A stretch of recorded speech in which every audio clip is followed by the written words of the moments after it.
So I'll wait for that to get on.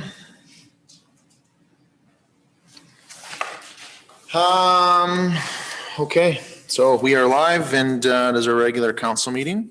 However, it would be, it doesn't really feel like a regular council meeting. So lots going on in the world and definitely in our community. And so I think before we can get into regular business, which is the purpose of this meeting tonight, I think we need to address a few things that are out there. So I know Councillor McGregor had asked for a couple of minutes of council's time right at the beginning, and so I'll turn the floor over to her to start.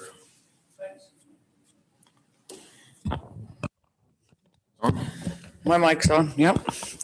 So I'd like to take a moment to acknowledge my comments made at a council meeting on the 8th of September. I've been spending time and reflecting about this experience and the impact and hurt it has on myself and others.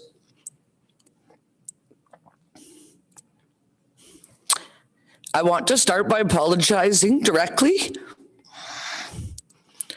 to the First Nations of Loon River, Whitefish, Atikamekw, Peerless, Trout, and the community of Wabasca.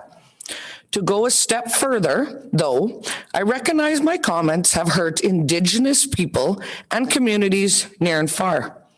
These nations, these people are my community neighbors, our friends, and many of the people within my own community.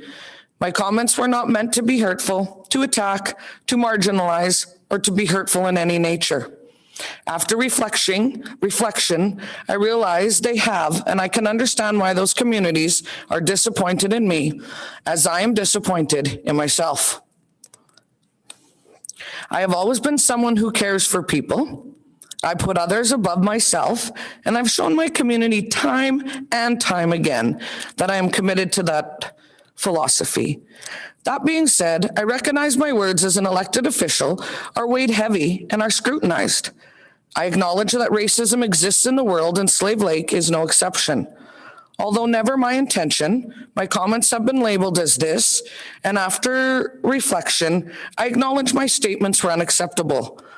I acknowledge I have let myself down, my community down, the region and its neighbors down. I am thankful for the support of my council and this community who are judging me for all I do and not just the mistakes I make. They know I believe in learning, growing, and moving forward, which I am committed to and always have been. I, along with council, intend to learn from this experience, seek help to become better educated on how racism exists in our community and the world. It is time for me to seek a higher level of understanding, to repair relationships, to rebuild trust, and I am thankful for the support of my council who intends to do the same. Thank you, Councillor McGregor. I appreciate Councillor McGregor acknowledging and apologizing for the impact her words have had on the Indigenous population, their communities, and her own. However, she does not deserve to wear this shame on her own. Over the past couple of years, our council has heard from the Friendship Centre that any money, food, or resources should be administered through them. We have heard them say that some of the issues come from people within our community and some come from outside. However, on September 8th, our neighbors and our community heard a very different message. It said we need to stop caring, stop sharing. We need to send these people away. Racism exists within the world, and we have never been oblivious to the fact that it exists in our community. But after deeper reflection and analyzing what we have said or did not say, the intent of what we meant to say doesn't matter. It only matters what is heard. And we as a council have to own that we are now part of that problem. I have to acknowledge that I am part of that problem. I was raised to understand I need to be held accountable for my actions, own my mistakes, learn from them, and get better. I believe as a council we have demonstrated in the past, and I commit to doing that in the future. I spent the last 2 days talking with leaders in our neighboring communities. We believe as a council that we need to move forward, to grow, to learn, and to share what we learn with our community. We have reached out to Treaty 8 and asked them for assistance to help us better understand how and why racism exists, and are looking to them to partner with us and lead us through a path of truth and reconciliation. Late today, following that, we also received a letter from the Sawridge First Nation, our partner in the Tri-Council, who we are very fortunate to hold a friendship accord with, and they have offered to help us better understand this issue, learn from it, and grow as a council. With their help, we hope to gain a deeper understanding of it and our role in combating it within our community. We need to change the conversation. Slave Lake is bigger than its boundaries. We are thankful to be supported by our neighbors, and they are providing us with the opportunity to rebuild the trust and mutual respect that we have lost. We look forward to working with our neighbors to identify opportunities and strategies that will help us grow as a community and as a region. Most of all, I'm excited to grow as a human being. So in the spirit of moving forward, we will get on with the regular business of our council meeting, which seems so unimportant compared to that. But that's what we need to do. So we've got agenda in front of us. Are there any changes or additions that need to be made? As I see none, I had asked for a motion to accept the agenda as presented. Thank you, Councillor Gramlich. Call the question. Those in favor? That is carried. So we have an introduction there, Mr. Kim, in our package. I don't know if you wanted to touch on that real quick. I understand that we've hired a new MRC operations supervisor. Your worship, I'll report that to here. Perfect. So thank you. Good evening. The introduction is, I think I mentioned it last council meeting, is Brent Asham, who started work with us at the beginning of November. Just because of some timelines, his introduction wasn't able to be included into a council agenda until now. As I said, Brent comes to us with lots of experience working in the arena ice world. He's worked in arenas, he's worked in curling rinks, and he's also managed golf courses on the operational side. So we think he's going to be a great asset to our community, and he'll be working as our MRC operations supervisor. Fantastic. So we do have a delegation tonight, which we'll start with, and so that's Tina Marie Ritter. If you want to come forward, Tina, the floor is yours.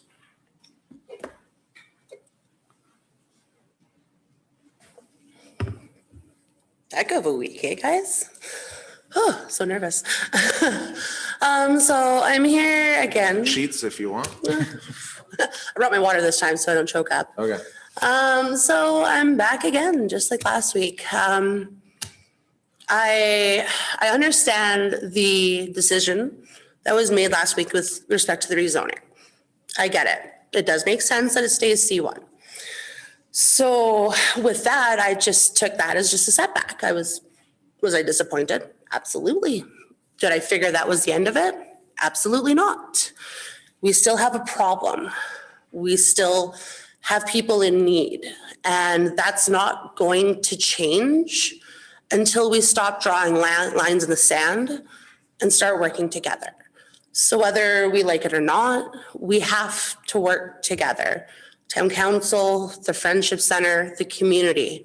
It's going to take that trifecta for us to actually find a solution, because the community needs to come on board, and you guys work for the community, and the Friendship Center works for the community. So we just need to try and bridge that all together. And I think that we could definitely come up with a great solution if we just move past what's gone on since our last meeting and work together. I do know that, sitting on social media afterwards, I saw lots of stuff, angry stuff, regardless of from where it was coming from. There was just a lot of anger. And I learned this really great thing in anger management a few years back, that you have to be mad at the right person at the right time for the right thing to the right degree. So one of those things that I saw people were angry about was the public. You could see it, whether you were for the rezoning or against it. There's just a lot of people didn't know exactly what was going on and what the plan was. And even still to right now, how the Friendship Center operates and what operates through there. And I just think that in the, nature of us being able to move forward towards a solution, that we should do something like a public forum. We had spoken on it briefly, and I think that's a great idea. If we could do that, give everybody a chance to hear the plan for the MAP program and the transitional housing and all that stuff that, hopefully we can get up off the ground. It's not going to happen this year. There's definitely lots of work that needs to get done, and I don't want that dialogue to close on it yet. We still need to find that solution, and I think working together and starting to work now, maybe by next year we can have something permanent in place that works for everybody.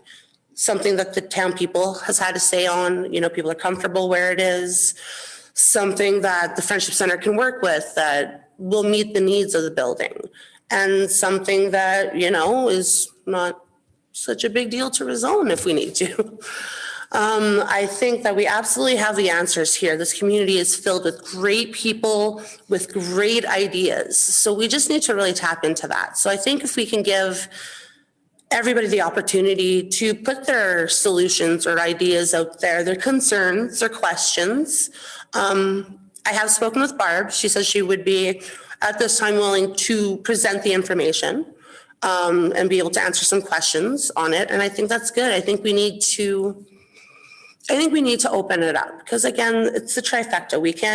One group just can't do this. It's all of us, We have this big community and like you said, it stretches far beyond and we need to kind of try and figure out ways to get past this anger because we're still going to have this issue. And, if one group's mad at Barb or one group's mad at council, it's not doing anything.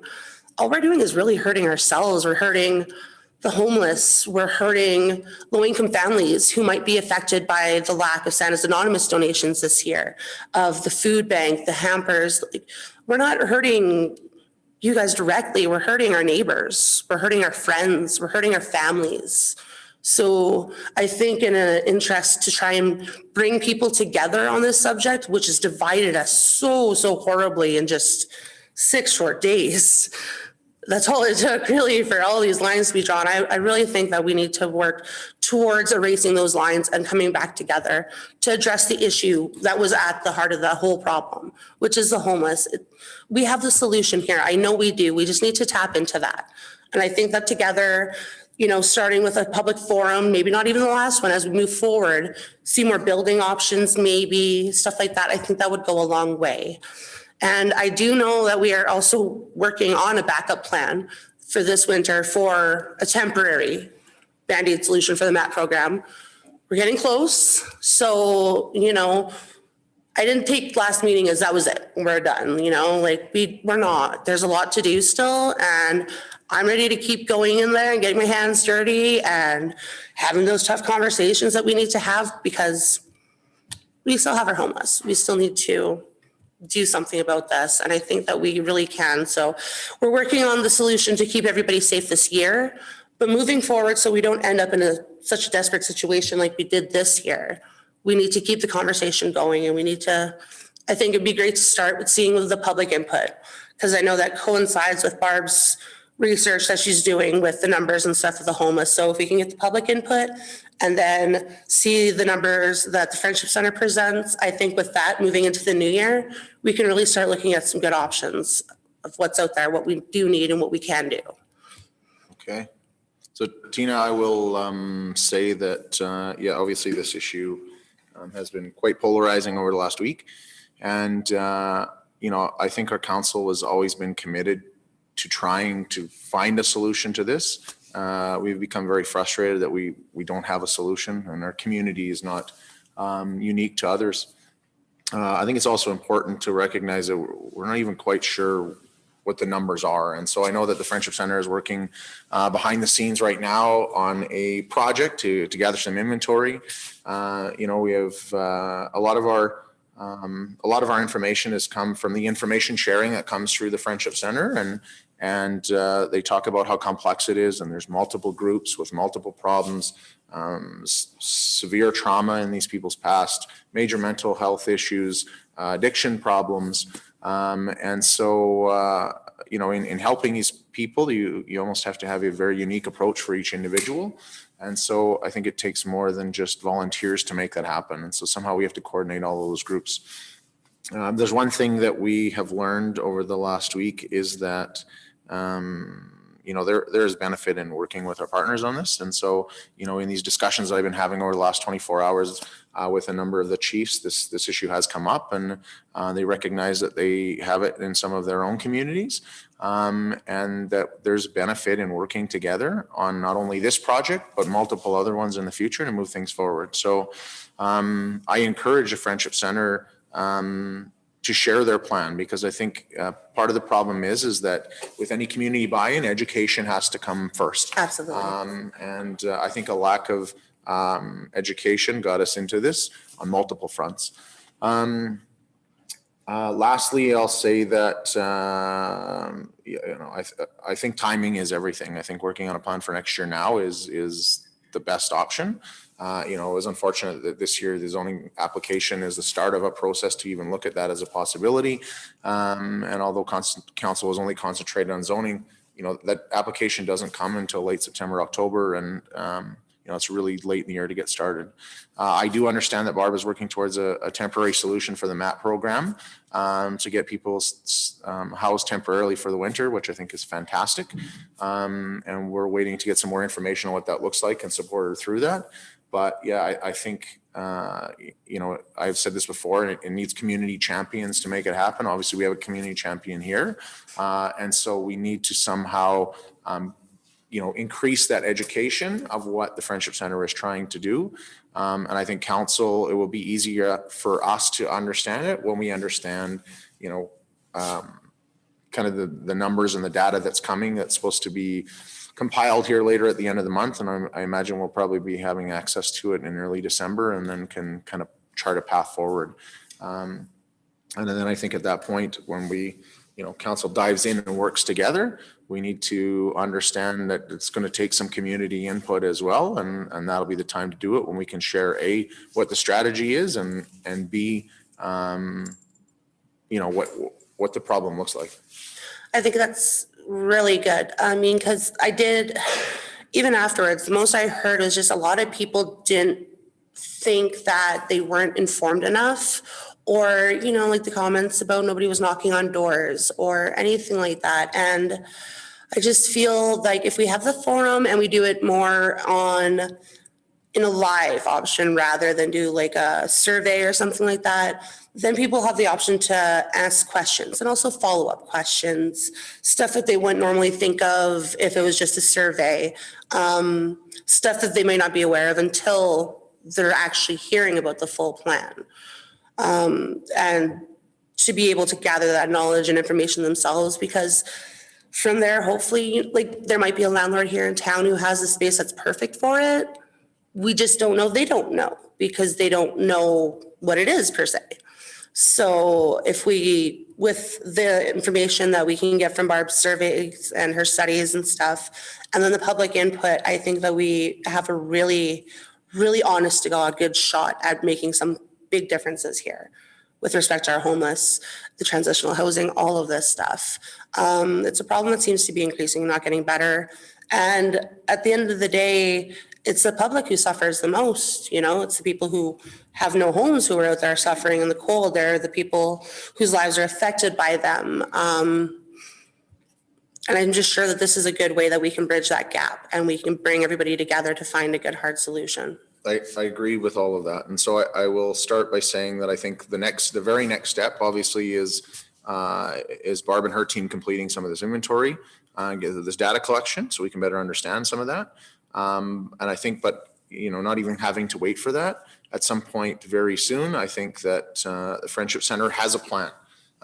They've got a strategic plan there that, has, a multifaceted approach that I don't think council truly understands and our community doesn't. And so somehow we need to get that messaging out.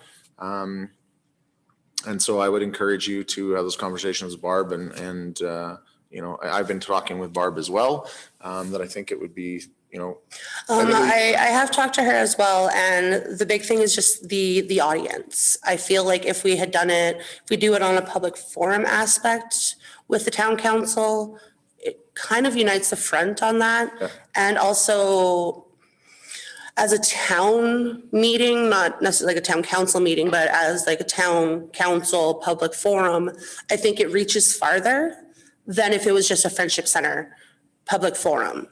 Again, going back to the anger, there's a lot of people all throughout the community who's mad at a lot of people. And I just feel like if we can kind of partner together on this, we will reach more people. Okay. There'll be a lot of people who might not listen just because it's the Friendship Center, or who might not listen just because it's town council.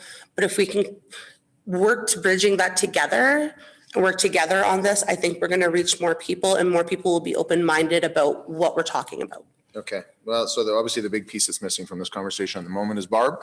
And so behind the scenes, we'll have some of those conversations and find the most strategic way to do that and start sharing and understanding what she is trying to do. Because I did speak with her, and she did say that I explained to her, like, I thought this public forum would be a great idea, and she agrees. She does like it. She does think that the information should get out there.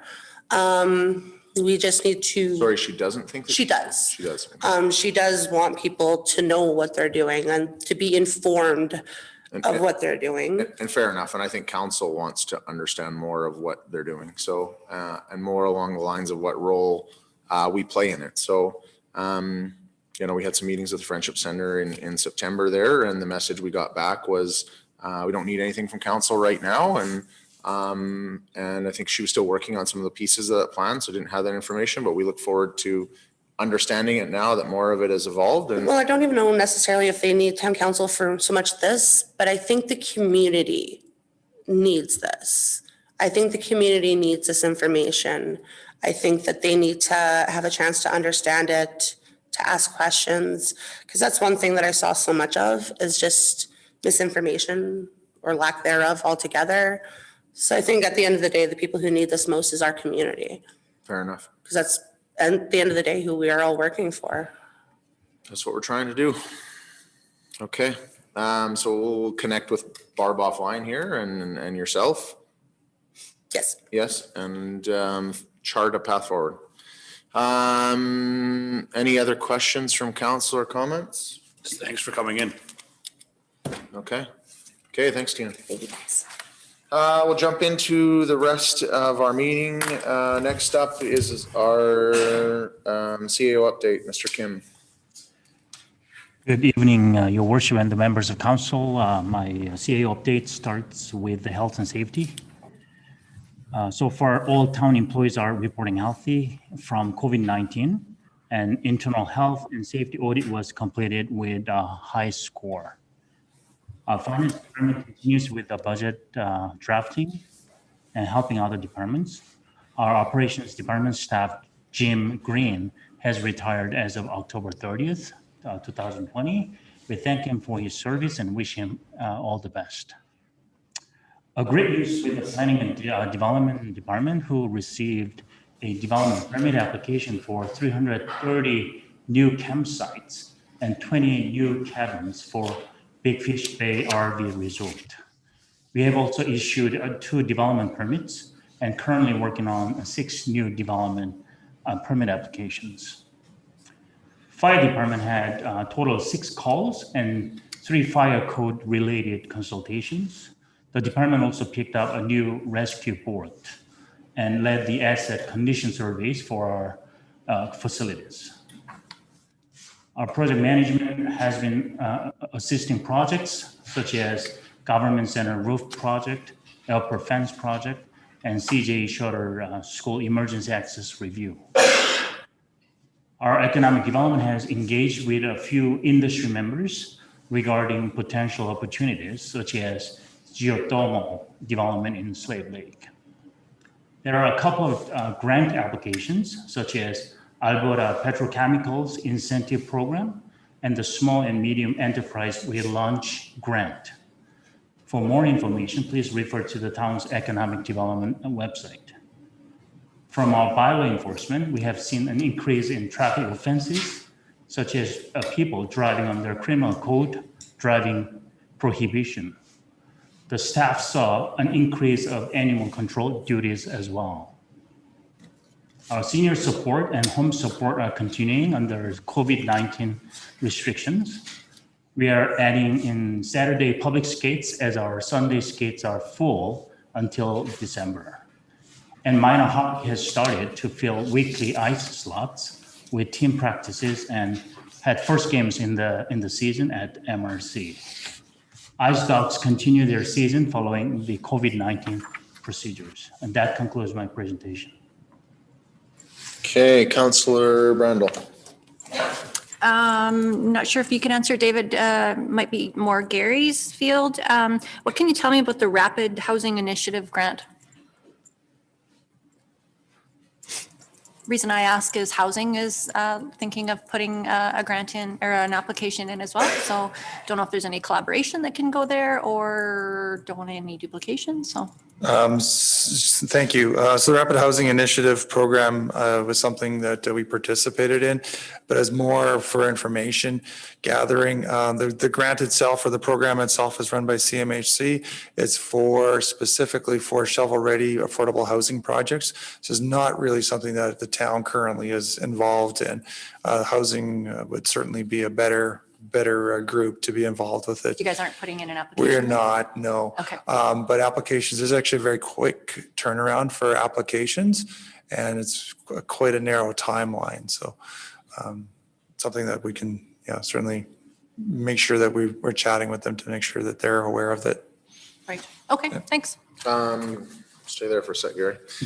Question about Saturday public skates. So our Saturday public skates strike me as drop-in, aren't they? Yes.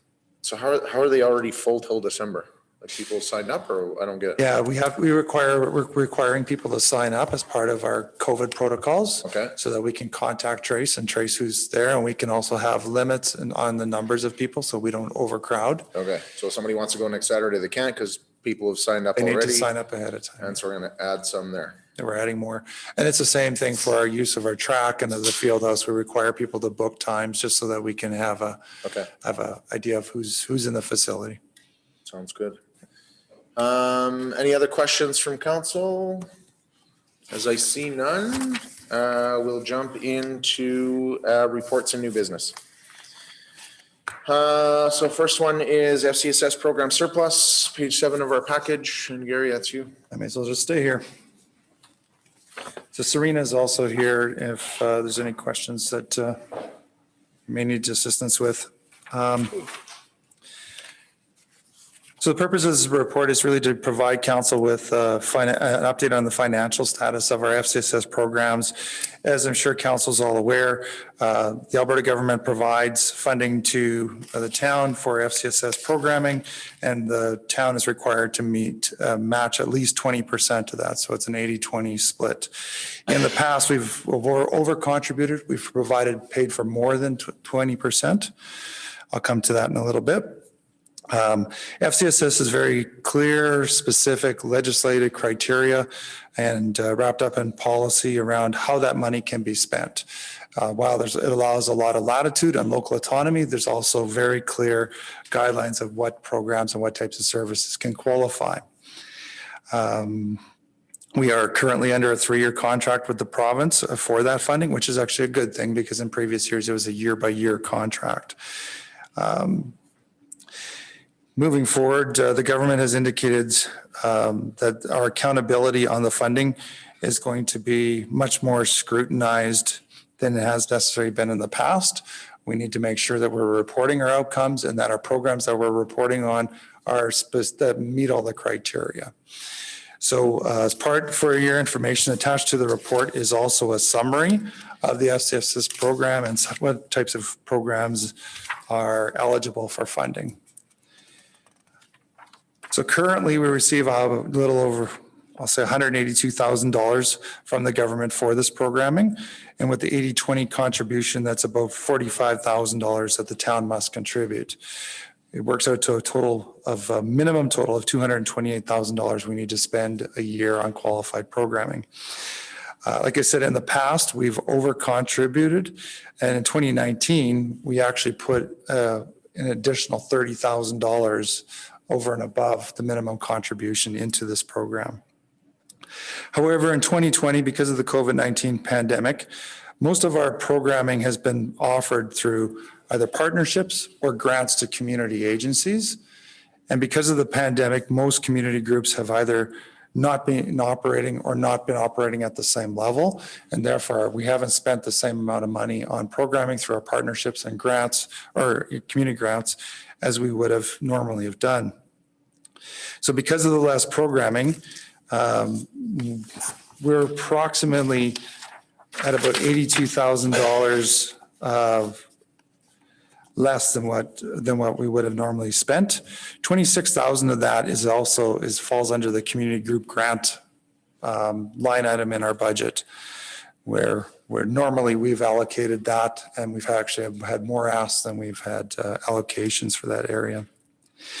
Administration has looked at this and looked at ways we can make sure that we're using these funds in a responsible way. We have reached out to more targeted approach to other groups that may be interested in still providing some programming in 2020. We've done another call for proposals, as you may call it. Administration is also moving forward with plans to update our community directory. And this isn't a big, expensive line item, but it is a need within our community, and it does take some staff time. One of the other things is that with the advent of Alberta 211 project coming on stream, this allows us to be able to take that information gathered in that, feed it into Alberta 211 and make sure their databases are up to date. The third piece that we are proposing to do, which is probably the larger piece, is a community social needs assessment. So in the past, we have operated on needs, but we have felt to be the needs within the community. And a lot of programming has happened that certainly addresses those needs. But I also know that in previous times, there's been times where we have looked at our programming and seeing what can we do differently. 2018, as an example, there was a report that was presented to council around the specific topic around what programming changes we need to make. And at that point in time, there were some minor tweaks, but not a full look at our programming. So as a result of the COVID pandemic, we haven't provided as much programming.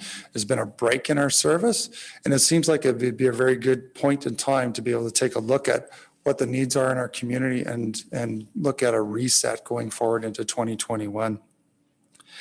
We do have a consultant that would be available to complete such work before the end of the year. And this also qualifies for under the FCSS funding as a qualifying expense.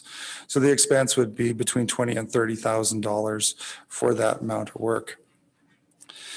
The last piece that we are, as far as funding goes, is we are allowed to carry over over $5,000 to the next fiscal year, which is actually a very small percentage of the funds. But when we factor those four pieces together, we are still estimating that we're going to be about $56,000 worth of unspent funds in that whole program.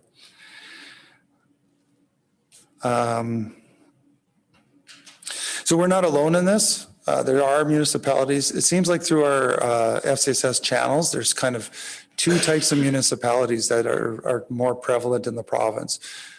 Municipalities who have had great needs, more needs than they've ever budgeted for as a result of COVID, and they have spent this funding as well as some other emergency funding they've tried to access. But we also have a lot of others that are in our same boat, where there is services. A lot of programming didn't happen because of COVID, and we have unspent money. So we are not alone. We haven't received any formal notification from the province as to if there's going to be any changes in plans or policies relating to the funding. So our options moving forward is that we'll continue to look at our needs within the community. However, we're running out of time. Funding, our fiscal cycle ends on December 31st, and so we need to address this before then. And then potentially, depending on provincial policies, any unspent funding that may have to be returned to the government. And as much as we don't like doing that, that is the reality that we'll be in.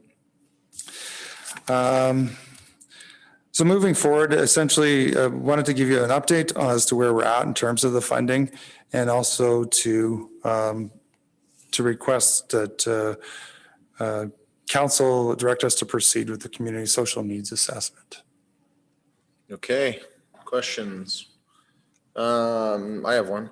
So so one of the things I always struggle with when we go into some of these needs assessments, especially during times of craziness going on, and I'm talking about COVID, is that you get a skewed perception of what people need, and then all of a sudden things change when this report comes out. By the time we get all the information, we get into it, and 3 months later, the world changes, half of it's not relevant anymore. So can you speak to how we would deal with that to have a truer picture? Sure. So first off, the consultant that we've been chatting with has extensive experience. In fact, at one point in time, the principal partner of the firm was in charge of the FCSS program from the provincial side. He was the assistant deputy minister in charge of FCSS, so he's very familiar with the program. I've expressed his exact comment to him, and we don't want this skewed because of our pandemic. We want to be able to know where we're at. He's certainly designing his process with that in mind. He wants to take a bit of a snapshot in time, looking back to pre-pandemic times, and then asking questions about what this means moving forward. So he's certainly trying to approach this with this in mind. Now, none of us really know what we're going to be looking at in 2021 or 2022, what our social needs are going to be. But I believe that this firm definitely has that in mind. Okay. And so you guys are working with, you're targeting some conversations with some community groups to see some extra additional assistance is needed. Yeah. But even through that, we still think we're going to have funds left over. That's right. Okay. Can any of this be used for some of the programs that we discussed earlier tonight with a MAP program and homelessness? Honestly, as a council, we're not there. We're not quite sure where it's going. So the timing really doesn't work out great, but is there an opportunity to carry over anything? So the challenge is we can only carry over 5%, like I already indicated. Secondly, we cannot use funding for any other for a program that is already receiving funding, or other types of funding are available for that program. So we need to be careful in terms of, for example, taking funding directly into the MAP program, because that MAP program already has funding through the Alberta Rural Development Network. So. Okay. Just make sure that when we're reaching out to those community groups that we target some of them as well. Yeah, so. Absolutely. Okay. Any other questions, comments? Councillor Brandel. I will make a motion. The council direct administration to proceed with the community social needs assessment to be funded from FCSS in the 2020 operating budget, and further direct administration to seek additional opportunities to support FCSS programming until December 31st, 2020. Any further discussion? Call the question. Those in favor? That is carried. Okay. Visitor Information Center. So this report is primarily provided for council's information. Every year following the Visitor Information Center's season, the greeting season, administration does report statistics to Travel Alberta. This year, the report was done a little differently in the sense that we felt that it made sense to share it with council. Visitor Information Center this year saw over 600 visitors, 600 guests into the facility, which isn't bad considering we were under a pandemic and we were only open for July and August. It had less than 2 full-time staff, so 1.75 positions to operate the facility. And while the report that's attached to the council report has a lot of information in terms of hours of service and useful information of where they may come from, I'll just highlight a few quick points. One of the major changes is that obviously interprovincial travel was made up the biggest amount of our guests. Makes total sense because of the pandemic we were in. We talk about our guests being from one small number from Ontario and the rest being further away as Tabor and Lethbridge. In previous years, we saw guests as far away as the southern U.S. and Portugal. So it's obviously a very different makeup. Certainly, the information contained in the report is very useful in terms of staff, in terms of being able to plan future years in terms of our hours of service and those day-to-day operational pieces which are contained in the report. But we just thought it would be really good information to share for council's information. Okay. So trails were a hot topic. Yes. And definitely signage and location and being able to market those a little bit better. So I see one of the recommendations obviously is to work with economic development and a strategy with that moving forward. I would say too, Gary, for future reports, it would be nice to have the comparison of numbers and locations from previous For year, sure. 2019 to 2020. I appreciate the summary. Any other questions or comments from council? Councillor Graham, let's Make a motion that council receives this report as information. any discussion? Call the question. Those in favor? That is carried. Okay, next. Before we jump into our committee reports, we'll just take a 5-minute recess.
Okay,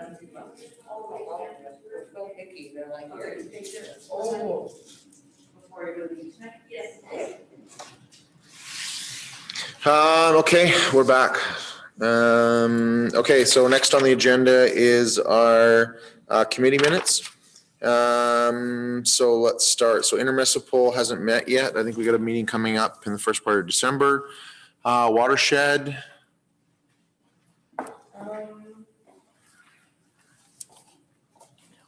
We had a meeting last week. So basically what came out of our meeting was that the Lesser Slave is the largest accessible lake in Alberta. It provides us with immense social, environmental, and economic value to our watershed. Unfortunately, recently we have a limited record of water quality and fish data for the Lesser Slave Lake. And for the last few years, provincial funding has been cut. So there's been no monitoring on water quality on Lesser Slave Lake at all. So we're looking to provide this monitoring on the lake since, we really can't enjoy the beach if there's no fresh water that's being monitored. Like most things, unfortunately, budget is an issue. And as an organization, we don't have the money to currently do this. We do have some funds, but an additional $10,000 per year is going to be needed to get this done. These funds would cover the cost of the equipment, the staff time and travel, the lab analysis expenses and reporting. The samples would be collected 5 times annually, 2 during open water season and 3 under ice to get a good reading.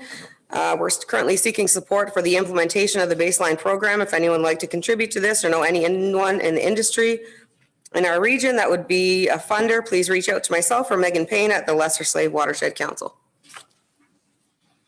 Okay, sorry. I have a couple questions. Go for it. Is that $10,000 per municipality or just $10,000 total a year? $10,000 in total per year. It's actually $13,000. We do have $3,000 of that for this year, but it's approximately $10,000 a year to do all 5 samples. Okay, and then another question. Did you guys talk about the airport issue? Did that come up? Yes, and they're already been in contact with the airport and working on it. Perfect. Thank you, Councillor King. What's the airport issue? Go ahead. Do you want to speak to that? Oh, go ahead. We're having bank erosion, a lot of bank erosion at the airport. Currently, the fence line project that was supposed to go in there actually would have been in water this year because the bank is eroding so quickly. So we're trying to work together with the watershed to try and come up with a plan, search out some engineers maybe, and Is it bank erosion or high water level or both? both. Well, the high water level from last year eroded the bank significantly, I think he lost 6 feet. over 6 feet Okay. in 1 year. So had we gone forward with a fence that was planned, it would have been in water. Okay. Any other questions? No. Chamber of Commerce, the bulk of the meeting was our CAO giving a update on his strategic vision and some of the economic development stuff he's working on behind the scenes. Was excited to hear that the Chamber of Commerce is moving ahead with the Light Up Slave Lake and the parade will be going on. And obviously businesses will be open and a great time to kick off the Christmas season and hope to see lots of people come out for that. Any questions? Housing. So we've had our first budget meeting. It went really well. There'll still be another couple more to wrap everything up, but we're still heading for no increase to requisitions to any of the municipalities. So that was good. Pat Rain was having a meeting with the Minister of Seniors and Housing last week. So we sent a letter with him and that came out of our town council meeting with Pat for advocacy for all of the different items that we had. That was on there. So we sent a letter with him. We laid out the options that they either increase the budget for the affordable building because we had 4.5 and it wasn't enough. So that we want them to either increase the budget or they can build what they can for the money we have. And then we actually asked for, they allow us to do some lease to purchase project 2 to gain some more funding for it. So we never heard back on whatever happened with his meeting, but we're hoping to follow up. Okay. And then we're doing some promotions for the lodge because we have to fill some doors. And I have a virtual tour camera at the my real estate office, and we're doing a big virtual tour of the whole building, both inside and out, just to show people what the facility is all about. So that will be really good, and I'll share it with council once we have that. And the other thing is we're renewing the Heart River CIO contract. So we circulated a survey to the board, and we'll be reviewing those next meeting. Yeah, and that's it. Okay, questions? Councillor McGregor. Is there still room in the lodge? Is there available rooms and you're still taking applications? Yes, to both. Okay. Last I heard, there was 12 rooms. Could be more, could be less at this point. Okay, thanks. Okay. Tri-Council Health. Okay, so that's me. So we have our ninth doctor, female physician. She'll be here next week, and then she will start to take appointments the week after, the week of the 19th. So we're at our full complement of 9 doctors right now, which is excellent for us. We are also up to 6 nurse practitioners. I know I reported a couple months back we were at 3, so we are at 6 now, so that's wonderful. We still continue to do teleconference and in-person visits, and it seems to be working well. Our mental health worker at the hospital is slammed, and mental health seems to have rose since COVID, so they're keeping an eye on that. In August, 9 babies were delivered, and in September, 16 babies were delivered. So my goal was to get that big number, like in the 50s or 60s, to have babies. So we're moving in the right direction. We also have lots of our patients are paneled now. So like we're down to less than, I think, like 1,000 people that aren't paneled to someone. So that's great. So thank you to the community for finding a provider, whether it be a nurse practitioner or a doctor. Thank you for finding and picking one that helps us. So only 2 doctors have full panels and 1 nurse practitioner. So that leaves 7 doctors that are still able to take patients and 5 nurse practitioners. So we still have lots of room and availability if you're looking for a provider. We're going to be having some screenings done at the hospital, mammograms, PAPs, and fit tests. So if you're looking for those, they're bringing in that as well. And so that'll be up and running again. Okay, any questions? Tourism. Have not met. Library.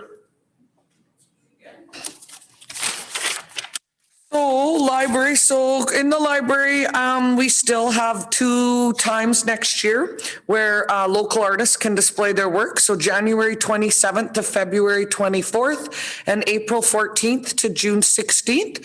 So if any local artists are looking to display their art in the library, please just get a hold of Kendra, the library manager, and she'd be more than happy to help you with that. And we're starting to accept donations again. So a limit of 2 boxes per day to allow a significant room to quarantine the incoming donations, but we are accepting donations back at the library, so that's good. Our writers group that Pearl from the Lakeside Leader is in charge of still, they still have their regular 7 people, so that's nice to see. That one was something that they'd wanted to work on for a couple of years, so I'm glad to see the consistency. Marty Chan, virtual author visit. Thank you to E.G. Wallstrom and C.J. Scherder, to the students and teachers. They did it through like Zoom or Google Classroom on the smartboard, and so they got to do that. So, you know, working with different technology in this time. Mini Monster Story Walk, there was 1 held with 17 in attendance, and that went along with our Mini Monster, and then they put stories up along all the businesses in town as well. So nice partnership between Community Futures, the Chamber, and the library. So that was nice to see. And 4 families submitted pictures to enter for the prize for the story walk when they were done. So yeah, good to see. Okay, any questions? As I see none. Naming advisory. Have not met. Community Futures. CEC. No, couple more weeks still. MPC. Municipal Planning Commission.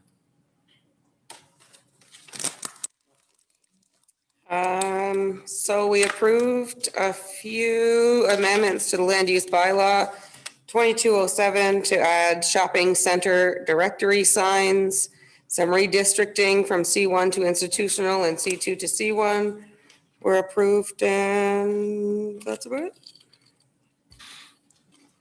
No questions. ISDAB hasn't met. Waste hasn't met. Airport. Pierre absolutely loves the new sweeper, and it saves them more than half the time it did last year, so good news. Okay. Any questions on that one? Legacy hasn't met. Protective Services hasn't met. But I'll be in contact with them. We had asked about that meeting, so. Okay. And then Northern Alberta Mayors and Reeves Caucus and Northern Alberta elected leaders has not met. Motion to accept the committee updates as information. Thank you, Councillor Gramlich. Any discussion? Call the question. Those in favor, that is carried. Management task list attached in our package on page 23. Any questions in regards to that for the updates? As I see none, I will entertain a motion to accept the management task list as information. Thank you, Councillor Brandel. Any discussion? Call the question. Those in favor? That is carried. Mayor's Corner. There's a correspondence, but it's put after Mayor's Corner in here, yeah. But you know what? In the spirit of making sense here, let's do correspondence first. So correspondence in here, we did receive a letter from 4 different companies. So for those that aren't aware, obviously Greyhound used to be one of the only forms of transportation outside of private, and theoretically they're a private company as well, that to get people from one location to the next. And with the Greyhound stopping providing service in multiple communities, especially very much in Northern Alberta, we did see some smaller independents start up that have been providing that service for the last couple of years. COVID has had a significant impact on them, and they are hurting for sure, and are looking for some support from some municipalities to basically say, hey, Minister of Transportation, you guys did announce a $140 million portion of your budget earmarked for transportation in your economic recovery plan, and we'd like to be able to lobby and support what we're doing here. And so thoughts from council? Councillor McGregor. I would be in favor of sending something in, like a letter in writing to support them. We don't want to lose these shuttle services that we have, especially in this region. It's really important to have this kind of transportation for people that don't have transportation and people that use this all the time. I think it would be detrimental to our region to not at least have a letter of support for them. Maybe speak to our MLA about it. We could add that onto our list the next time we get a face-to-face meeting. But I really do think we should draft a letter of support for them. Yeah, one of the significant issues obviously that we've faced and I've talked about as council in the past is that there's a number of our residents who don't have ready access to transportation, but are required to leave the community and go to places like Edmonton for medical appointments is a big part, and for our seniors and that sort of stuff. And so we need to, I think it's important that we do everything we can to provide some sort of service to keep it going, because there's a portion of our residents who readily need it. So I'd entertain a motion, Councillor McGregor, to send a letter of support and maybe request one from Tri-Council as well. To send to the minister. And then maybe just add it to administration for our next visit with our MLA, our next conversation with him. Okay. So we don't lose it off our task list. Motions on the floor. Any discussion? Call the question. Those in favor? That is carried. Mayor's Corner. I also want to start with the congratulations to Councillor Ferguson, who's not here tonight there. Him and his wife had another addition to their family. And so Look forward to seeing him again next week, but everybody is healthy and happy.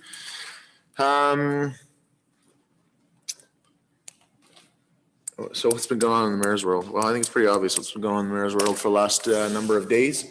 And the big question is, where do we go from here? You know, I do want to say, you know, with nothing prepared and nothing thought out, you know, and you're almost terrified to say anything in this room at this point. I appreciate our council working together, and I know this isn't an easy job, and some days it's not even a fun one. We've moved to a system here now where our, you know, in the spirit of transparency, our meetings are live and we share all this information. And so we don't work behind the scenes to prepare all of our thoughts and our ideas. And this room is supposed to be used for debate and share them. And, you know, that being said, we also have to understand that what we say carries some weight. What we say matters. What we say is heard. And we're going to have to find a stronger balance on how that works. I have spent the last couple of days apologizing. We've all had to take our fair share of stuff, and Councillor McGregor has probably had to take more than most. So not saying that none of it is not deserved, but it is a very humbling and learning experience for all of us as we move forward. So we recognize too in closing that, you know, this has affected not just the community of Slave Lake, but our neighbors around. And truly, these are not First Nations and settlements and you know, municipalities. These are our neighbors, people that support our community. And but I do believe that even in the darkest and most difficult times, there's always an opportunity to grow. There's an opportunity to learn. There's an opportunity to get better. You know, we saw this a prime example. You know, I think of the darkest days of my life, and I'll tell you, it was in 2011, when the day after the fire, standing there in my rubber boots in the southeast and thinking, man, I don't know how we would ever recover from that. And from that, you know what? We saw the people of Slave Lake. I saw the council at the time band together, dig in their boots, and they just rise above it, because life is full of adversity. So you can either go hide in a corner, or you rise above it and you get better and you get stronger. And that's what I've seen us do in the past. And I know that we can do that again. We learned from that experience how to work with our partners better, and the benefits of working together with our partners, and including a First Nation, which we really had a real poor experience of doing in the past. And so knowing that there's a strong foundation on how we already do business working together, I'm excited by the possibility now that some doors are opening. You know, and even as harsh as the letters that we got from Drift Pile that really made us have to reflect on inside, at the end, there's an olive branch there that we want to work together. And we've seen that today from the MD of Opportunity. We've seen that from the Sawridge First Nation. I expect more letters to come in the coming days. But in the spirit of helping and working together and friendship, you know, I truly believe that we are a great community and will continue to be, and we will grow, and our region will be stronger for this. I look forward to starting that. It's already started, and we'll be working hard on it in the days ahead. So, but hang in there, stay with us. And to the communities and around us and our neighbors, thank you for giving us the opportunity, and we're going to work hard to make things right. So in that, we do have some legal stuff to go over still yet tonight. And so I'd ask for a motion to go in camera. Thank you, Councillor McGregor. Any discussion? Call the question. Those in favor?